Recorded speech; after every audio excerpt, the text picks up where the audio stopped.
Aquí es donde se encontró el cuerpo y recuerdo que estaba muy maltrecho. Había desaparecido la mayor parte de la cabeza. ¿Cómo diablos llegó allí? ¿Recorrió 80 kilómetros en ropa interior en plena noche? Hizo un buen trabajo, rompió e hizo añicos los huesos. No lo recuerdo exactamente, pero el trozo de hueso más grande era del tamaño de un dedo. Las llamas habían consumido la mayor parte de los cuerpos. Las balas también habían desaparecido entre el fuego. Con la ayuda de la ciencia forense, se soluciona la mayoría de crímenes. Las pruebas forenses están siempre ahí. No mienten. No olvidan. Muy pocos criminales preparan sus crímenes científicamente. Si fueras muy listo, creo que sería muy fácil matar a alguien y desaparecer. Si pareciera un accidente, no se sospecharía de un asesinato. Con los conocimientos de un científico forense, ¿se podría cometer el asesinato perfecto? ¿Es posible matar a alguien sin dejar huellas en el cuerpo? La respuesta es sí. Es posible. Se cometió en un lugar público y el autor abandonó la escena. Desapareció.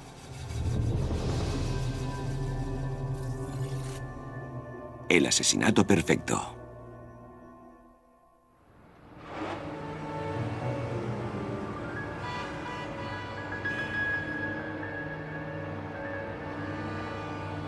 En todas las ciudades del mundo desaparecen personas cada día. Algunos nunca aparecen. Incluso podrían haber sido víctimas de un asesinato perfecto. Irresoluble. Y el criminal nunca será descubierto. El arma que yo escogería sería un cuchillo. Veneno. Preferiría algo anormal. Las armas de fuego y las dagas me han ido muy bien durante años. Doug Lyle es un médico que se dedica a una inusual actividad: aconsejar cómo asesinar a las personas.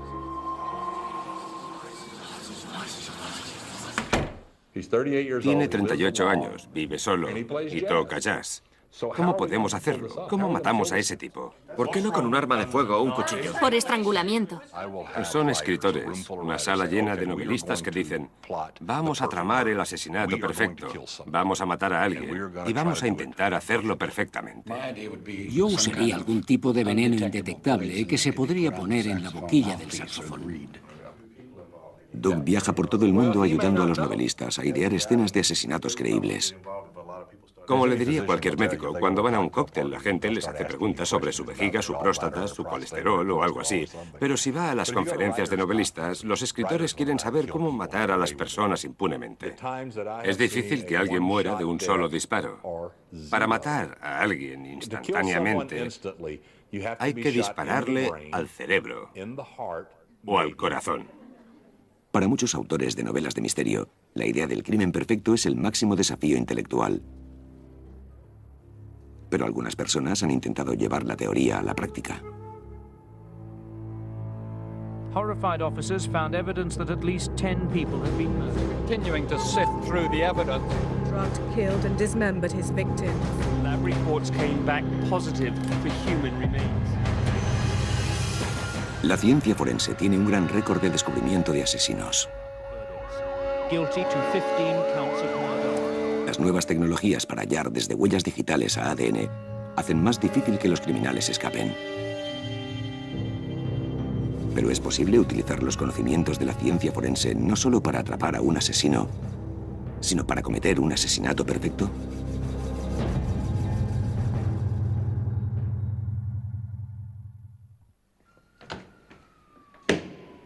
Según los expertos, podría haber una forma de que el crimen quedara impune. Se necesitaría un arma no detectable, un lugar perfecto para cometer el crimen y una forma ingeniosa de deshacerse del cuerpo.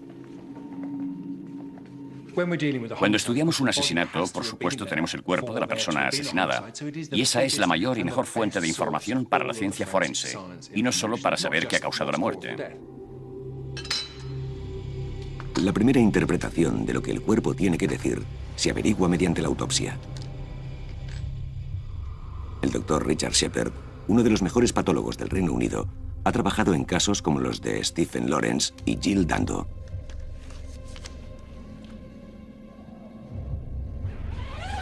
El caso que analiza hoy es inusual. Este cadáver es un muñeco, fabricado para la serie de televisión Silent Witness.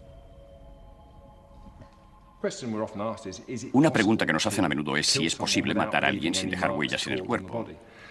Y la respuesta es sí, se puede. Es posible hacerlo. La estimulación de esta parte del cuello en ambos lados es muy peligrosa. En este punto, justo debajo de la oreja, se encuentra un vaso sanguíneo importante, la arteria carótida. La presión sobre este punto del cuello puede hacer que el corazón deje de latir repentinamente. Para eso, hay que estar muy cerca de la víctima. Se aplica mucha presión. Se dejan marcas y se producen lesiones. Otra cosa a recordar es que podemos estudiar los cuerpos de muchas formas. Diseccionando el cuello, podemos descubrir pequeñas contusiones bajo la piel que no son visibles desde fuera. Los patólogos forenses no solo averiguan la causa de la muerte. Hay lesiones menores que son muy importantes para detectar una muerte sospechosa. Las heridas de la parte posterior de los pies son profundas y además tienen estas líneas verticales. Alguien lo ha cogido y lo ha arrastrado para quitarlo del medio. En este maniquí las pistas son abundantes. Pero aunque no existieran estas lesiones, Richard Shepard podría saber si las circunstancias que rodean esta muerte son sospechosas. Una de las cosas que se pueden ver en este cuerpo es esta línea de color morado. Esto no es una lesión, es un cambio que ocurre de forma natural después de la muerte. Se llama hipóstasis y se debe a que los glóbulos rojos se depositan en los vasos sanguíneos por efecto de la gravedad. Como la sangre se deposita en las zonas del cuerpo más cercanas al suelo, la línea de hipóstasis indica la posición del cuerpo al morir. Si en la escena del crimen hubiera estado de costado con esta línea de hipóstasis, eso sería imposible. Alguien lo habría movido. Eso nos da una pista muy importante. Es algo que muchas personas no saben. Y si te deshaces de un cuerpo, por supuesto no piensas en dónde está la hipóstasis. Te deshaces del cuerpo y huyes. Descubrir una muerte sospechosa es una carrera contrarreloj. Cuando un cuerpo empieza a descomponerse, la información de la que depende el patólogo va desapareciendo. En la antigua Roma tenían una forma muy efectiva de deshacerse de los cuerpos. Los tiraban a las alcantarillas. Por eso yo soy muy aficionado a tirar a la gente en lugares así. La mejor forma de deshacerse de un cuerpo es la más sencilla, que es dejarlo en una zona boscosa, poco transitada. También ayuda en la coartada, porque si tiras el cadáver a un pozo, permanece allí el tiempo suficiente para que no se pueda averiguar la fecha del asesinato. Tal vez la clave para el asesinato perfecto sea la sencillez. Dejar el cuerpo en cualquier lugar y las pistas desaparecerán antes de que los expertos tengan la oportunidad de examinarlo.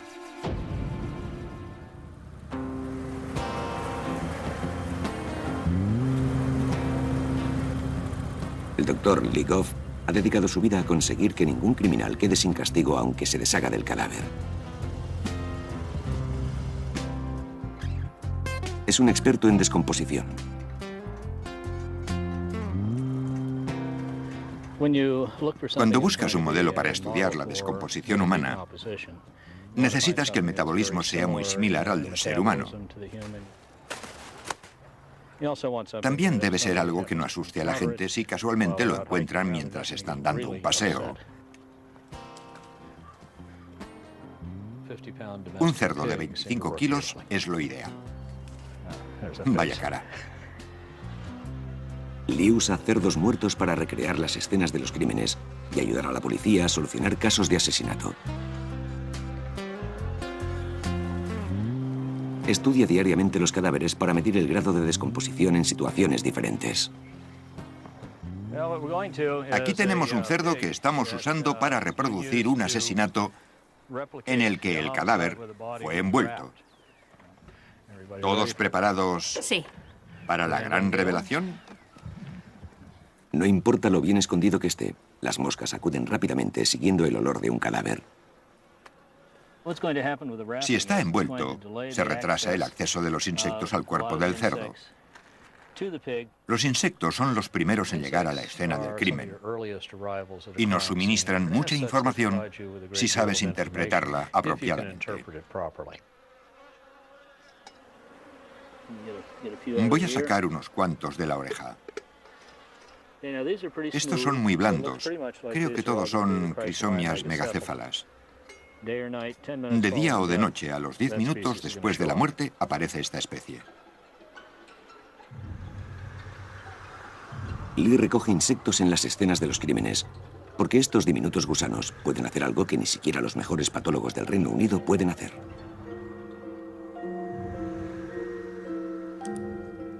¿Cuál fue la hora de la muerte?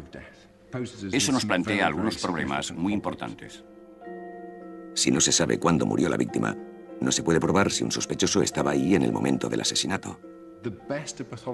El patólogo puede determinarlo con una aproximación de 5 horas y media basándose en la temperatura corporal, pero solo es posible en las primeras 24 horas después de la muerte. Si el cuerpo lleva muerto más tiempo, las posibilidades son cada vez menores. Después de unos días, los patólogos no pueden determinar con precisión el momento de la muerte. Pero como los insectos tienen ciclos vitales regulares, de gusanos a crisálidas y a moscas adultas, pueden señalar con exactitud el momento del deceso durante meses o incluso años. Recogemos los especímenes maduros que están dentro del cuerpo. Seguimos los ciclos de reproducción desde el principio y determinamos cuándo pusieron los huevos los primeros insectos. Y la mayoría de las veces averiguamos con bastante exactitud el momento de la muerte. Las pruebas de los insectos de Lee han dado la hora de la muerte en muchos homicidios cometidos en Estados Unidos. Este es mi despacho. Algunas cosas que hay aquí no las verán en la mayoría de oficinas. No es muy normal tener un manual sobre cómo manejar secuestros de niños y asesinatos en serie. Este bote es para matar insectos. Y esto es una muestra extraída en un caso de Tennessee. Calcular el instante de la muerte es una empresa complicada. Lo que ocurre es que tienes un mínimo periodo de tiempo para completar el desarrollo de cada escena, y eso corresponderá al momento en que ha sucedido la muerte. En cualquier escena de un crimen hay cientos de variables. Lo sumamos todo, trabajamos de atrás adelante y añadimos el tiempo de cada estado, la temperatura, el clima, las especies de insectos.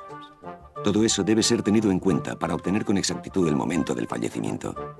De todas las muestras, la habilidad de Lee para interpretar lo que dicen los insectos es inestimable para la policía desde hace 20 años.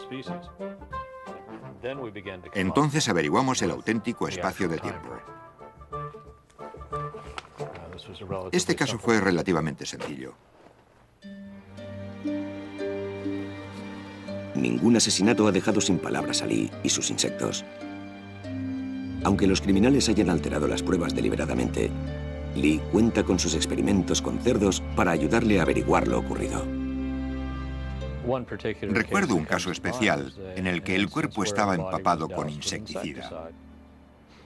Cuando llegamos a la conclusión de que era insecticida, dirigimos los experimentos a averiguar cómo había ocurrido y de repente se aclaró todo. Lee cree que es prácticamente imposible cometer un asesinato perfecto alterando las pruebas de los insectos. Hay muchas cosas que hay que cuidar. Incluso un entomólogo hubiera cometido errores en este ejemplo en concreto.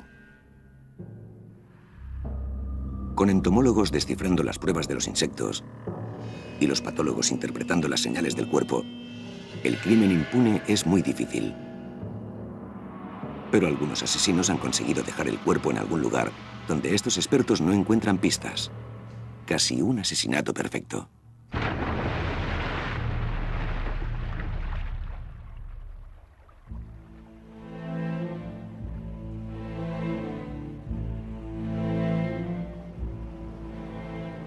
Esta es la bahía de Bowmans, donde se encontró el cuerpo. Creo que fue el 27 de abril de 1990. El caso fue asignado al fiscal Mike Ricard. Me lo notificaron cuando me llamó Frank Kendall, nuestro médico forense. Pensaba que era un suicida que se había arrojado a la bahía de Bowmans y que se había golpeado contra algún petrolero o algo así, porque el cuerpo estaba muy maltrecho. La mayor parte de la cabeza había desaparecido. Los suicidios son bastante habituales en el estuario de Seattle, pero Mike Rickard no estaba muy convencido. Iba en ropa interior. No llevaba zapatos. Vivía a 80 kilómetros de aquí. Y si una persona va a suicidarse, y hemos tenido muchos casos, aparcan en el puente y dejan una nota. No había ningún vehículo y le dije a Frank, ¿cómo ha llegado aquí? ¿Recorrió 80 kilómetros en ropa interior en plena noche y se tiró del puente? Yo no lo creo. Rickard tenía la corazonada de que el marido ocultaba algo. Dijo que aquella noche cenaron y que luego ella salió. Atravesó la puerta y nunca la volvió a ver. Era después de medianoche. Dijo muchas sandeces. Pero sin pruebas científicas para refutar la historia del marido, no había caso.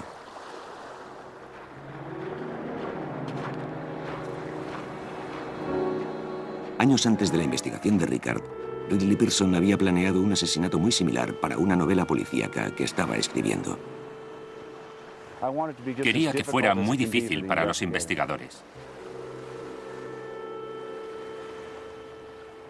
Habría una investigación forense donde se encontrara el cuerpo y si averiguaban dónde se había producido la muerte, encontrarían pruebas que podrían relacionar con un sospechoso. El detective de ficción de Ridley necesitó la ayuda de un experto en mareas y corrientes. Y buscó uno en la vida real. La tenemos aquí. Sí, esa es la maqueta. Es enorme. La maqueta activa del estuario de Seattle del profesor Alain Duxbury podía recrear las mareas de cualquier momento pasado, presente o futuro. ¿Dónde está el Océano Pacífico? El océano está en un tanque de agua salada. Aquí hay una caja de mareas que asciende y desciende por el río mediante una computadora que produce la subida y la bajada del agua en la maqueta. Ridley quería saber dónde podía haberse deshecho del cuerpo su asesino de ficción para borrar lo que había hecho. Mi idea original era que lanzara el cuerpo al norte de la ciudad de Seattle. ¿Por aquí? En algún punto de aquí. Y aparecería en Alki Point. Pero el doctor Duxbury dijo, no, las mareas no funcionan así. Duxbury no sabía que su trabajo para esta novela policíaca ayudaría un día a solucionar un crimen en la vida real. Mire eso. Es perfecto. Diana. Adoro la ciencia.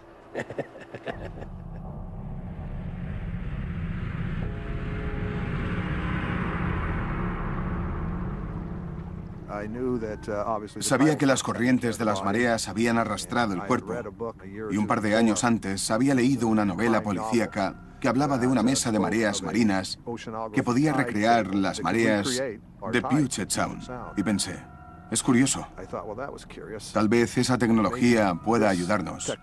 Y llamamos a Alain Duxbury y le preguntamos si podía ayudarnos. Las corrientes de las mareas de Duxbury indicaban que la víctima de Rickard podía haber caído desde el puente Pass Deception a 1,5 kilómetros de allí. El puente tiene unos 60 metros de altura. Es bastante alto. Debajo del puente, en esas rocas, los investigadores encontraron restos del cerebro de la víctima y algunas muestras de sangre. Y era obvio que había caído desde el puente y aterrizado en ese punto, y había quedado sobre las rocas. El marido aseguraba que se había suicidado y que había salido de casa después de medianoche. Rickard tenía que saber la hora exacta en que la mujer había caído del puente.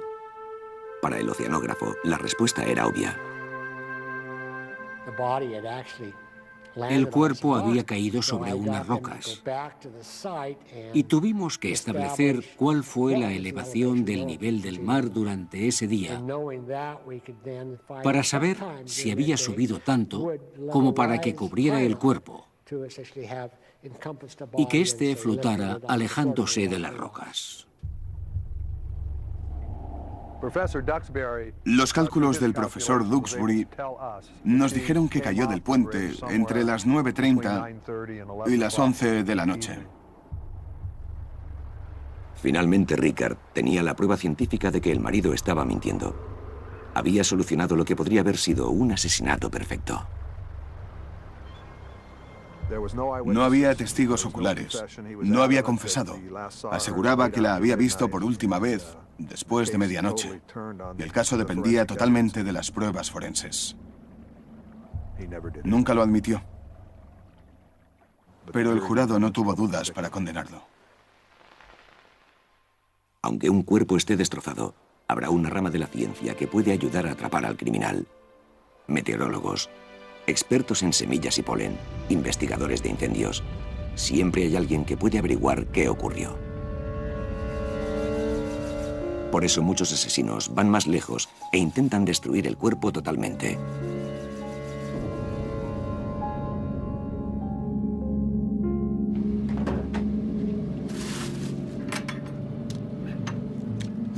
Eleanor Graham, experta en ADN, utiliza pies de cerdo para ver qué pruebas pueden dejar las diferentes formas de deshacerse de un cuerpo.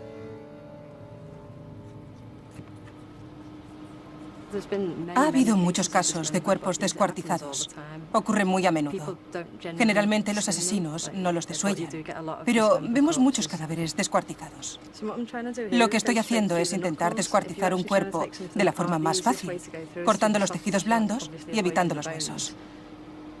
Como pueden ver, es difícil. No es fácil de hacer. El desmembramiento dificulta el trabajo de los investigadores. Pero algunos asesinos han ido muy lejos para asegurarse de que el cuerpo no revele ningún secreto.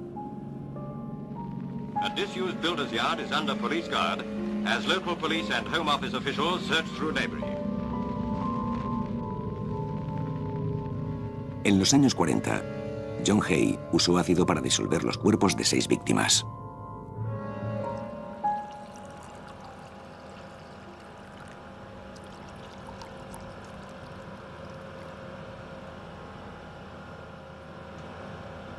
Como pueden ver, es casi instantáneo.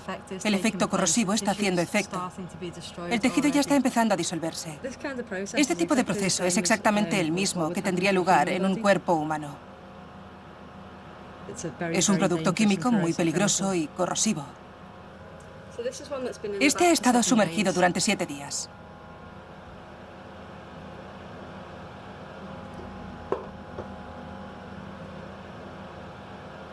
El ácido disuelve el material orgánico y destruye las pruebas de ADN, pero es muy peligroso. Y es difícil deshacerse de él.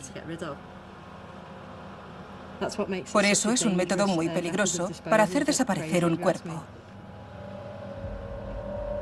Serían necesarios unos 100 litros de ácido sulfúrico y varias semanas para disolver un cuerpo. Pero tampoco es infalible. Los ácidos no disuelven la grasa y el material graso permanece.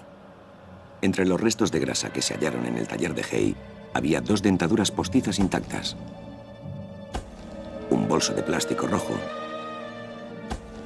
y 3 cálculos biliares humanos. Los cálculos biliares están cubiertos de grasa y eso los hace muy resistentes a la corrosión del ácido. Conseguir el suficiente ácido sulfúrico para disolver un cuerpo es prácticamente imposible. Pero los científicos forenses saben que hay otros métodos menos peligrosos. Esto es detergente en polvo normal, el mismo que usted o yo usamos en casa. Ahora vamos a añadirle un poco de agua. Esto tiene la propiedad de separar las proteínas y las grasas. Deshace los tejidos y el material graso. Después de 7 días a 60 grados, el detergente ha hecho efecto.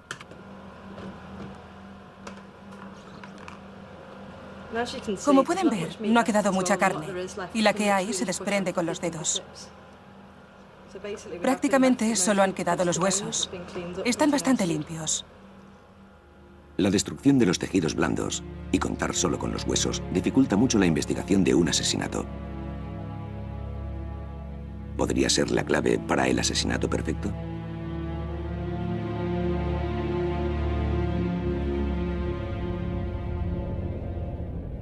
America today confessed to killing as many as 14 people.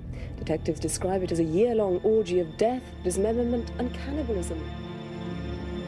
Through the night, forensic teams removed a fridge containing human skulls, boxes holding parts of other bodies, and 3 torsos from a barrel found in a bedroom.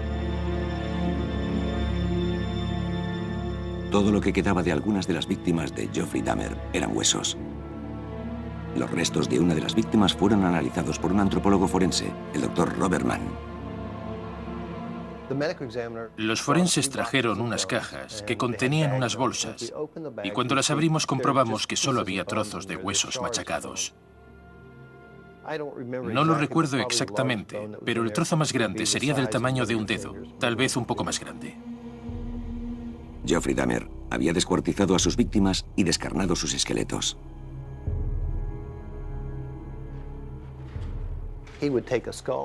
Hizo un trabajo muy profesional. Limpiaba los cráneos con ácido. Luego destruía el esqueleto haciéndolo añicos con un martillo y echaba los trozos en el jardín para que la naturaleza hiciera el resto, para que el ácido de la tierra destruyera los restos de los huesos y los dientes. If convicted, you're facing 15 terms of life imprisonment or a total of 150 years. Do you understand all of that? Yes, I do, Your Honor. Se creía que los huesos entregados a Bob Mann y sus colegas del Smithsonian eran de la primera víctima de Dahmer. Pero sin una identificación, no se le podía acusar de asesinato. Era un caso muy difícil, porque había hecho un buen trabajo destruyendo el cuerpo. Nos lo puso muy difícil.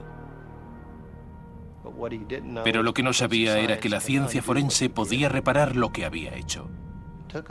Tardamos un mes, analizamos lo que teníamos una y otra vez, y al final identificamos a la víctima por un hueso del cuello. Lo comparamos con una radiografía de Stephen Hicks, que le había hecho un dentista cuando tenía 13 años y medio, y comprobamos que esa vértebra del cuello correspondía a la del joven Stephen Hicks, y así se hizo la identificación. Las pruebas de Bob ayudaron a condenar a uno de los asesinos en serie más espantosos del mundo. Jeffrey Dahmer fue hallado culpable de 17 asesinatos y fue condenado a cadena perpetua, pero creo que en 1994 lo mataron en la prisión de una paliza. Y así terminó la vida y la historia de Jeffrey Dahmer.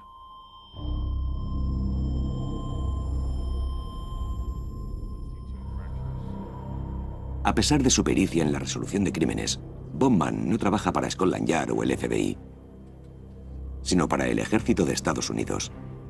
Dirige el mayor equipo de antropólogos forenses del mundo en el Laboratorio Central de Identificación Militar, en Hawái. El objetivo principal del equipo de Bob es poner nombre a cientos de esqueletos de soldados muertos en batalla, desde la Segunda Guerra Mundial hasta las de nuestros días. Muchas personas se sorprenderían al saber las técnicas de antropología forense que están al servicio de las guerras desde 1940. El cráneo está totalmente fracturado. Hay que hacer una reconstrucción para poder estudiarlo. Los primeros trabajos para determinar la edad de las víctimas por sus esqueletos se hizo con los restos de los soldados estadounidenses de la Guerra de Corea. Hoy se usan registros dentales, ADN y técnicas de imágenes fotográficas. Y con los huesos, el equipo también puede determinar la causa de la muerte. En el lado derecho del cráneo tenemos un pequeño agujero que interiormente está biselado, lo que significa que el hueso se rompió también en el interior. Esto indica que el proyectil entró en el cráneo por aquí y salió por el otro lado. Pueden ver que el brazo izquierdo está intacto, pero la parte superior del brazo derecho casi ha desaparecido. Quedan varios fragmentos y uno de ellos tiene clavado un trozo de metal oxidado. Esto es producido por el trauma de una explosión. Los proyectiles entraron por el lado derecho de la cabeza y estas 4 trayectorias paralelas indican que probablemente el individuo recibió varios disparos de la misma arma mientras estaba en esa posición. El equipo tiene una inmensa base de datos de lesiones causadas por diferentes armas. Las lesiones por disparos y granadas son las más fáciles de determinar. Pero ¿hay algún arma que estos expertos en huesos no puedan detectar?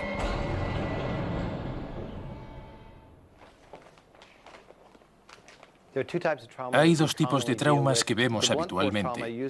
El trauma por un golpe fuerte es muy fácil de precisar. Cuando alguien es golpeado con un bate de béisbol o algo parecido, los huesos se rompen en trozos grandes. Cuando se trata de un trauma por herida de cuchillo, puede ser más difícil determinarlo. Esto es normal, todo esto es normal. Pero cuando lo miras de cerca, aquí vemos dos pequeñas incisiones. En cuanto el antropólogo forense ha encontrado marcas, puede averiguar qué tipo de arma las causó. Si se observa detenidamente la forma, distingues una punta triangular que coincide perfectamente con la muesca del hueso. A veces, por las marcas de los huesos, no solo se puede identificar el tipo de arma, sino cómo se usó para cometer el asesinato. Se aprecian señales en la punta. Está un poco doblada hacia un lado. El golpe atravesó el hueso y el metal se dobló. Una bala puede ser conectada a una pistola, una herida de cuchillo a un cuchillo. El arma que un asesino usa puede delatarlo fácilmente. Pero hay un arma, usada en la ficción, que nunca podría ser ligada a un crimen. Cualquier arma que se autodestruya es probablemente la mejor, como un carámbano. Se ha usado mucho en novelas, pero no funcionaría. No sería efectiva. Es una mala elección como arma. El carámbano como arma del crimen es una leyenda urbana. No es posible. No puedo imaginar a un asesino paseando por ahí con una nevera. Un carámbano desaparecería antes de que cualquier investigador pudiera vincularlo a las lesiones de un cuerpo. ¿Pero realmente podría matar a alguien? La única forma de averiguarlo es que lo comprueben dos de los mejores forenses del mundo. Esto es especial para nosotros, porque vamos a comprobar si un carámbano traspasa la carne y si daña el hueso. Un escultor de hielo ha proporcionado las armas. Tengo mis dudas de que sea efectivo. Creo que es bastante frágil. 3, 2, 1, ya. Se ha clavado. Ha atravesado totalmente la carne. Sí, hasta aquí la ha atravesado. Ha entrado unos 12 centímetros. Sí, y hubiera entrado más de no estar sobre la mesa.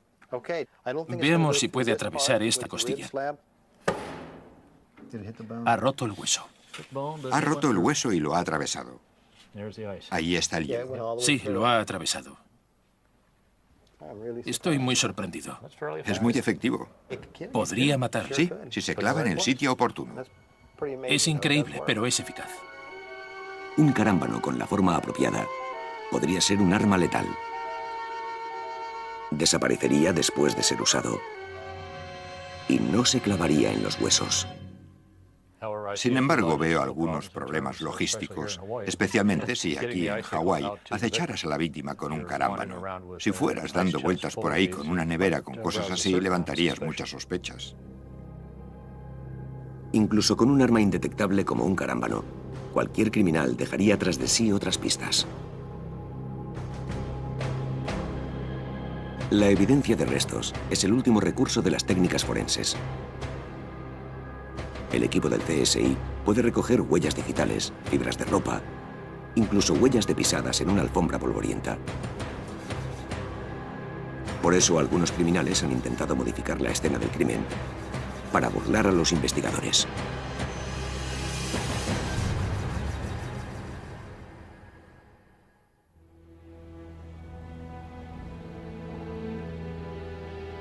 Esta pequeña ciudad de Ohio fue el escenario de un doble y brutal asesinato. La Navidad de 2005, una anciana de 70 años y su hija fueron asesinadas en esta casa. El hombre que cometió el crimen pensaba que podría burlar a la ciencia forense y no dejó restos que pudieran vincularlo al lugar. Casi consigue quedar impune. El caso fue llevado a juicio por el fiscal del condado, Dennis Watkins. Era un joven inteligente. Disfrutaba viendo el Discovery Channel, particularmente la serie CSI. Pensó que podría burlar a la ley. Sabía que se buscaban pruebas y que podía hallarse el ADN. Jermaine McKinney intentó aplicar en el lugar del crimen lo que había aprendido en la televisión. Tenemos un criminal que tiene sangre fría y comete un doble asesinato.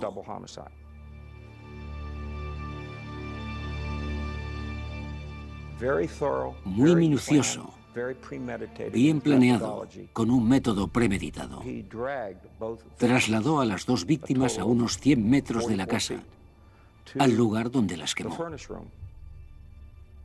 Allí les prendió fuego junto con sus ropas,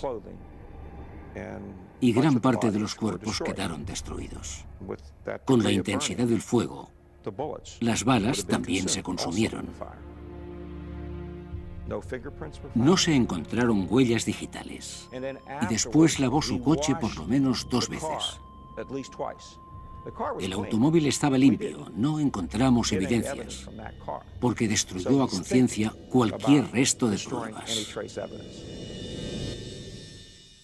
Solo había una cosa que podía vincular a Jermaine McKinney con los asesinatos: las botas manchadas de sangre que había calzado ese día. Se deshizo de ellas a 30 kilómetros del lugar.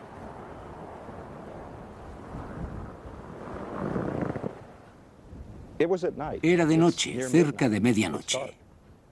Estaba oscuro. Sacó las botas del coche y las lanzó desde el puente. McKinney se marchó, pero no sabía que bajo el puente el lago estaba congelado, lo suficiente para que las botas se mantuvieran a flote. Debajo del puente había una fina capa de hielo. Fue un milagro que esas botas permanecieran en la superficie, porque el hielo se estaba derritiendo. Si hubiera sido un día después, se habrían hundido. Por casualidad, un transeúnte las descubrió e informó a la policía.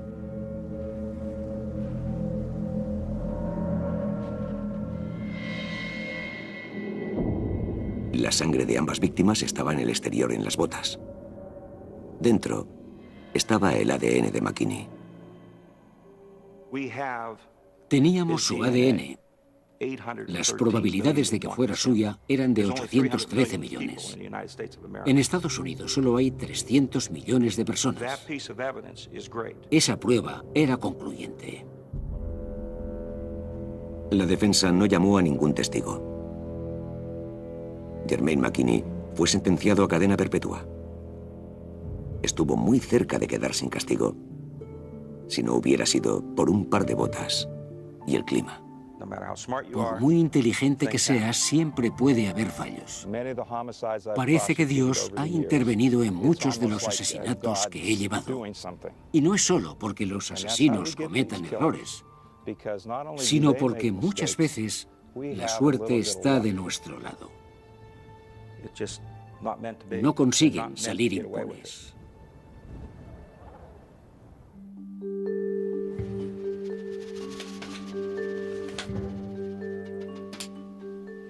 Aunque un crimen esté muy bien planeado, eliminar todas las pruebas es prácticamente imposible. Excepto los glóbulos rojos, todas las células de nuestro cuerpo contienen ADN. Mientras nos movemos, soltamos ADN. Lo encontramos en el polvo, en un poco de saliva. Todo eso contiene ADN. Puedo recogerlo y conseguir el perfil de alguien. No es necesario tocar algo para dejar nuestro ADN. Cuando hablo, no puedo evitar proyectar saliva que contiene ADN de las células de mis mejillas. Unas cuantas diminutas células de las mejillas son suficientes para que la experta en ADN, Eleanor Graham, extraiga una huella digital única. Si observamos la página C, podemos ver las líneas de color que son el ADN. Y ese ADN corresponde al 100% con el de nuestra sospechosa. La probabilidad es de 1 entre 1000 millones de que ha sido ella, y no otra persona. Es prácticamente imposible cometer un crimen sin dejar su ADN donde quiera que usted vaya. Incluso hablando menos de 30 segundos, mi ADN ya podría ser recogido. Pero hay una situación que puede confundir incluso a una experta como Eleanor. Si se mezcla el ADN de más de 3 o 4 personas, me resultaría muy difícil encontrar el perfil. El ADN y otros restos de evidencias desaparecen cuando se mezclan con muestras dejadas por cientos de personas. Y por eso los asesinos más inteligentes cometen sus crímenes en un lugar público. Somebody wanted him dead. The whole efficiency of this killing. Poisoned, but by what? Could something have been placed in the sushi he ate? Litvinenko. El profesor Litvinenko. Litvinenko fue a un hospital de Barnet y pensaron que padecía una gastroenteritis. Experts first thought it was thallium poisoning. Now they're not so sure. He'd been poisoned with a radioactive substance. Murder by radiation. Polonium-210. La familia Litvinenko consultó con el toxicólogo John Henry. No conocíamos ningún caso de envenenamiento por polonio. Así que los asesinos entraron en un novedoso territorio. Es una secuencia muy insidiosa e incontrolable. Daños hepáticos, insuficiencia cardíaca. Una vez envenenado, ya no podíamos hacer nada, incluso si alguien hubiera sabido con qué. Como el polonio nunca había sido usado, los síntomas confundieron a los investigadores. Sospecharon que era una radiación. Pensaron en ello, pero las pruebas no lo confirmaron. No fue detectado por las pruebas habituales, porque el polonio emite partículas alfa. Las partículas alfa no atraviesan la piel y no se detectan aunque se utilice un contador Geiger. Y por eso piensas que no se trata de una radiación. They went for the more sophisticated and subtle approach. Would also give time for the killer to get away. The bad old days of the Cold War. Alexander Litvinenko has died. Muchos asesinos utilizan el truco de un veneno poco usual. ¿Le obligaron a beber algo o se lo introdujeron a la fuerza? Mientras los expertos intentaban averiguar qué había ocurrido, el envenenador tuvo tiempo de escapar. Litvinenko es el caso más reciente de una larga serie de envenenamientos misteriosos. Georgai Markov, un disidente búlgaro. En 1978, Markov fue apuñalado con la punta de un paraguas envenenado en el puente de Waterloo. El veneno solo pudo ser ricino. No se halló al asesino. Me gustaría hablarles del caso Yushchenko. En 2004, a Viktor Yushchenko, candidato ucraniano a la presidencia, le aparecieron en la cara unos granos extraños. Durante semanas los médicos creyeron que era por algo que había comido. Parecía acné, pero nadie consiguió hacer un diagnóstico. Pensé que debía de ser dioxina, una sustancia usada como exfoliante. El agente anaranjado es muy tóxico. Yushchenko tuvo suerte y sobrevivió. Su envenenamiento estuvo a punto de pasar por una sencilla enfermedad. Si puedes producir una enfermedad misteriosa y nadie piensa en buscar un veneno, gana el envenenador. Ha conseguido asesinar a alguien. No hay balas en el cuerpo. No ha dejado huellas digitales. No se encuentra nada. No se sabe nada de él.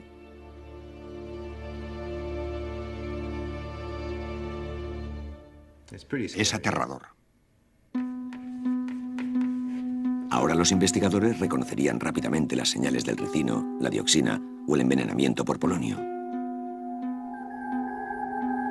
Pero un veneno desconocido podría ser considerado una enfermedad misteriosa o incluso una muerte natural. Si no se detectara, podría ser usado en un asesinato perfecto. ¿Cómo podemos hacerlo? ¿Cómo podemos matar a ese tipo? El asesinato perfecto debería combinar todos estos elementos. Un envenenamiento que pareciera una enfermedad desconocida.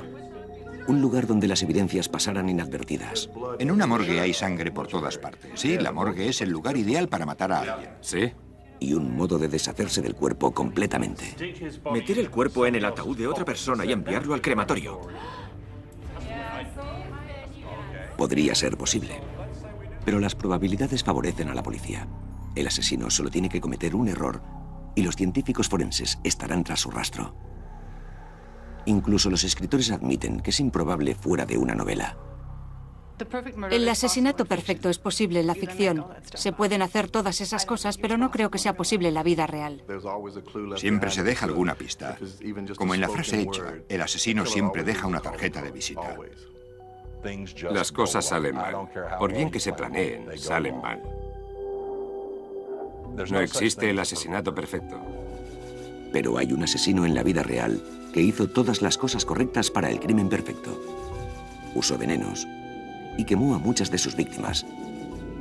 Y lo más importante es que nadie se dio cuenta de que esas personas habían sido asesinadas.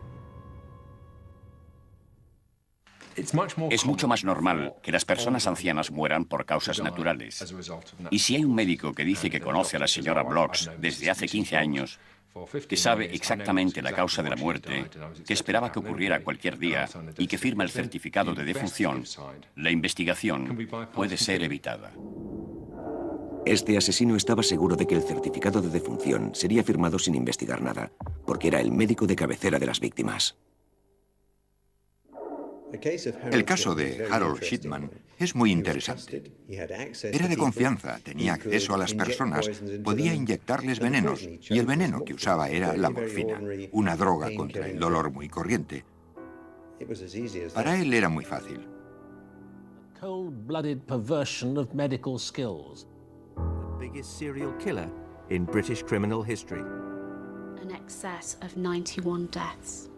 Some speculate it's more than 1,000. The police said Shipman covered his tracks by falsifying death certificates and callously misleading relatives. Shipman nunca había sido investigado porque no tenía motivos para cometer los asesinatos. The Shipman case turned into one of Britain's biggest murder investigations, but it started only when the daughter of one of his victims realized that her mother's will had been forged. It said, "I want to reward him for all the care he's given to me and the people of Hyde." El asesinato perfecto es un concepto interesante porque Harold Shipman llevó a cabo varios cientos de ellos. Yo diría que solamente uno de los casos no fue perfecto. En cuanto se descubrió el primero, siguieron otros 6, y luego otros 6, y luego otros 50, y luego 100. Y además se investigaron una serie de casos que nunca habían levantado sospechas y en los que él podría haber estado involucrado. Habían sido asesinatos perfectos. Finalmente fue descubierto, pero pasó mucho tiempo antes de que alguien se diera cuenta. Harold Shipman left his trial showing no remorse and offering no clue as to why he became a mass killer. A prosecution lawyer said it was simply because he enjoyed it. Como Shipman, muchos asesinos en serie no habrían sido descubiertos si solo hubieran matado a una víctima sin motivos aparentes. El asesinato perfecto es posible en la vida real. Pero el asesino no puede cometer un solo error, ni dejar la más mínima prueba. Y además, los científicos forenses deben dejar de tener suerte por una vez. Puede haber asesinos y asesinatos perfectos que hayan quedado sin castigo. No lo sabemos.